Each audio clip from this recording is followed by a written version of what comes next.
Assalamualaikum warahmatullahi wabarakatuh. Perkenalkan, nama saya Rika Afriani dengan NIM 5012120006 dengan dosen pengampu Pak Anggir Hidayat, Sarjana Pariwisata.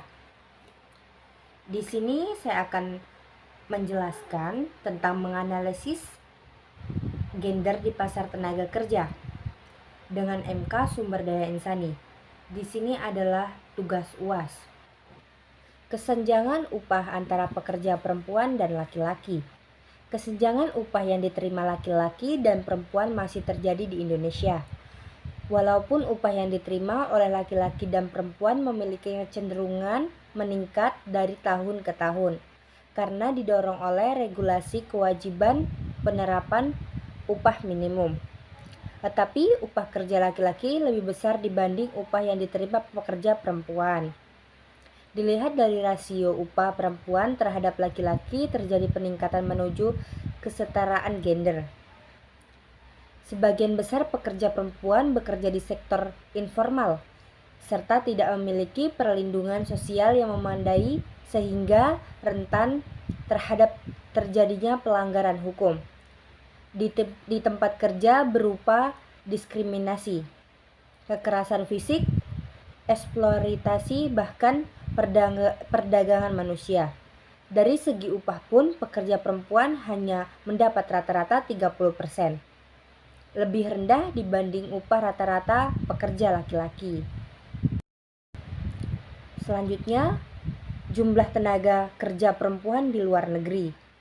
Sekitar 80% pekerja migrasi adalah perempuan. Sebagian besar pekerja di perekonomian informal sebagai pekerja rumah tangga. Pekerja migran sebagai besar berasal dari keluarga miskin dengan latar belakang pendidikan yang rendah, hanya pendidikan dasar atau SD. Bahkan beberapa tidak memiliki pendidikan formal atau pelatihan keterampilan. Hak-hak PMI perempuan yang bekerja khusus di sektor informal belum terdapat dalam undang-undang ketenagakerjaan sehingga belum memiliki perlindungan hukum dalam menyelesaikan permasalahan di bidang ketenagakerjaan. Perumusan yang lebih jelas berkaitan dengan tujuan perempuan PMI perlu dilakukan dengan dukungan oleh kebijakan di bidang ketenagakerjaan yang lebih responsif terhadap gender dalam penempatan PMI perempuan. Selanjutnya, dasar hukum kesetaraan gender di bidang ketenagakerjaan. Hak pekerja perempuan telah dijamin oleh sebagai peraturan, undang-undang maupun konvensi internasional. Tetapi pada kenyataannya masih banyak hak pekerja perempuan yang belum dapat dipenuhi. Hal ini disebabkan oleh faktor internal, yaitu rendahnya tingkat pengetahuan dan pemahaman dari pekerja perempuan itu sendiri terhadap haknya, maupun faktor eksternal yang dapat berupa budaya patriarki, marginalisasi dalam bidang pekerja, konsep stereotip terhadap perempuan, serta masih kurangnya sosialisasi. Untuk dapat mengupayakan penegakan dan perlindungan hukum bagi pekerja perempuan, pemerintah perlu meningkatkan kerja sama dengan pengusaha dan pekerja, serta berlaku tentunya dengan tetap memperhatikan kondisi ekonomi, sosial, budaya, politik, dan kultur belakang pada setiap lingkungan masyarakat.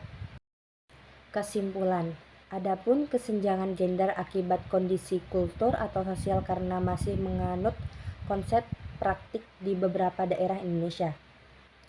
Tuntutan kepada perempuan untuk mengasuh anak dan mengurus keluarga jauh lebih penting dibanding mencari nafkah.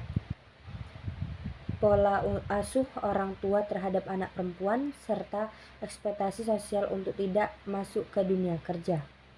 Pemerintah Indonesia sudah cukup memberi upaya perlindungan tenaga kerja perempuan dan mengurangi kesenjangan gender melalui dengan melakukan ratifikasi hukum internasional dan membuat produk hukum nasional. Perlindungan yang diberikan pemerintah melingkupi keselamatan dan kesehatan kerja, kebebasan untuk berserikat dan berdemokrasi di tempat kerja, perlindungan terhadap diskriminasi, dan perlindungan memenuhi hak-hak dasar pekerja. Upaya yang perlu dilakukan untuk mencapai kesetaraan gender ini di bidang ketenagakerjaan yaitu pertama, memprioritaskan adanya penegakan hukum yang berlaku berkaitan dengan kesetaraan gender di bidang ketenagakerjaan serta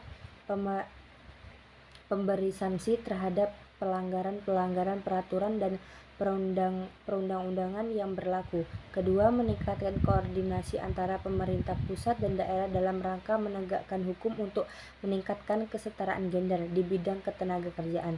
Ketiga, memperkuat sistem pengawasan agar dengan mengupayakan meningkatnya jumlah, kapasitas maupun kompetensi tenaga pengawas agar dapat melakukan penegakan hukum dan memberikan sanksi terhadap diskriminasi. Keempat, mengupayakan perlindungan sosial lebih intens untuk pekerja perempuan di sektor informal yang lebih rendah terhadap pelanggaran kesetaraan gender. Kelima, meningkatkan kesadaran atas hak kesetaraan gender bagi calon pekerja perempuan secara dini belum memasuki pasar kerja, dan bagi pekerja perempuan memperkuat pengetahuan akan hak-hak penerimaan di dunia kerja. Ini cukup sekian penjelasan dari saya. Jika ada kurang dan lebihnya saya mohon maaf. Kepada Allah saya mohon ampun. Saya akhiri. Wassalamualaikum warahmatullahi wabarakatuh.